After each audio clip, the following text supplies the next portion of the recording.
വളരെ വിഷമം തോന്നുകയും എന്നാൽ വളരെയധികം ചിന്തിക്കേണ്ടതുമായിട്ടുള്ളൊരു വാർത്തയാണത്. ഒന്ന് കണ്ടു നോക്ക്.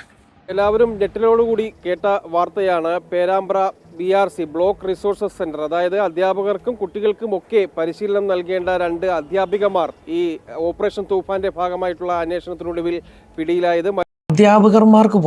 അധ്യാപകർക്ക് പോലും പരിശീലനം കൊടുക്കേണ്ട 2 BRCയിലെ അധ്യാപകർ ലഹരി കേസിൽ പിടിയിലായെന്ന് പറഞ്ഞു.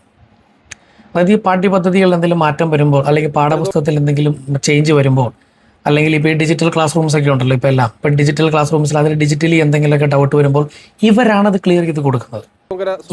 കീർത്തന ഈ മാസം 11-ന് ആദ്യം അറസ്റ്റിലാകുന്നു. പിന്നീട് കഴിഞ്ഞ ദിവസം കീർത്തനയുടെ സഹപ്രവർത്തകയും BRCയിൽ ഒരുമിച്ച് ജോലി ചെയ്യുന്ന അധ്യാപിക കൂടിയായ സ്പെഷ്യൽ എഡ്യൂക്കേറ്ററായ കാവ്യ, കൂരാച്ചൂണ്ട് സ്വദേശിയായ കാവ്യയും കൂടി അറസ്റ്റിലാകുന്നു. ഈ 2 പേരും ഈ ലഹരി മാഫിയയുമായി നേരിട്ട് ബന്ധമുള്ള ആളുകളാണ് എന്ന നിർണായകമായിട്ടുള്ള കണ്ടെത്തലാണ് പോലീസിന് ലഭിച്ചിരിക്കുന്നത്.